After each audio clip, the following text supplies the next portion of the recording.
everyone, Moni here. I'm just gonna make sure that things are displaying correctly in the live video. Today we're gonna be talking about the joys of parenthood, if you will. So just let me make sure that the video is showing. And it is. Okay. The last couple of times I tried to record the video and I could see the video was live, but it wasn't displaying to you. So that's why I'm making sure of that today. So you can see here behind me, this box has my oil paints and these are my oil brushes. I have only recently started using them again. For many years, I was not painting. Before I had kids, painting was the thing that I was most passionate about. And then I discovered Feng Shui and I was passionate about painting and Feng Shui. And then I had kids and everything else gets put in the back burner, right? And so if you have been following me for a little bit, you know that my oldest son is 18 and he's graduating from high school. And he's,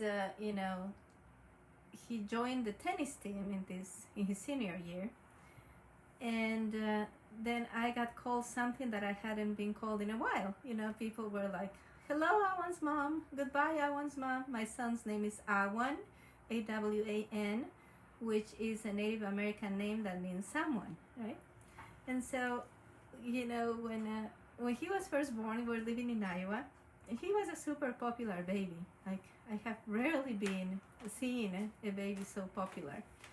We lived in the neighborhood and the teen girls and the preteen girls would come and knock on the door and say, "Hey, can we borrow Awan to go for a walk?" And so it was pretty cool, but pretty soon everybody in the neighborhood started calling me Awan's mom. Everybody knew me as Awan's mom. They didn't know my name. And then when we went to church, there's also a very popular baby in our church, the people who knew my name, they still started referring to me as Awan's mom. And then 3 years later, Zafar came along, who's now 15. And then so some people would refer to me as Awan's mom and some people as Zafar's mom and sometimes Awan and Zafar's mom, right? And that is wonderful because I love being a mother. And but I also am something other than a mother. I'm a wife, I'm a mother, and I'm very happy to take care of my family. But that's not all there is to me. So I want to ask you today, if you're a homemaker, if you are a mom, if you're a wife, what is it about you, if you would share with me, what is it about you that is really important to you and very few people know about you because motherhood takes over?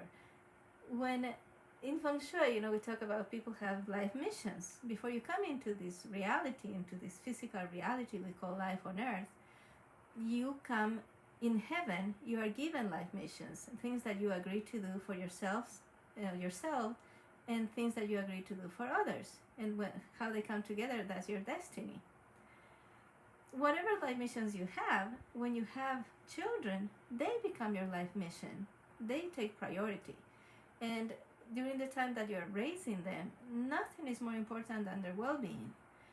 And many times that means that you stop thinking about yourself, and that is not a good idea because when you don't take care of yourself, you become unable to take care of others. I'm sure you have heard that, the comparison to if you are in an airplane, they tell you if you're with a child, put the oxygen mask on you first and then help the child.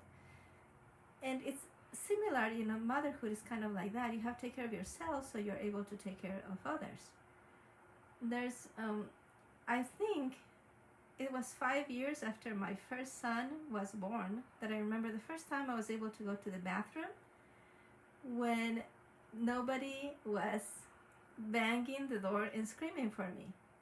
5 years, so that means I went through 5 years that I couldn't go in peace to the bathroom unless it was nighttime and they were asleep.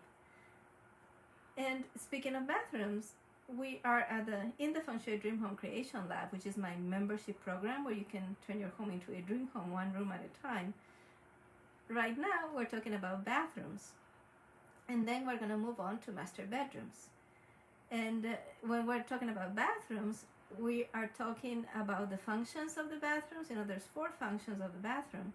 And one of those functions is pampering. So how can you pamper yourself? what are the things that you can do in your bathroom? How could you decorate your bathroom so that when you go into the bathroom, you feel blessed and surrounded by beauty and good stuff?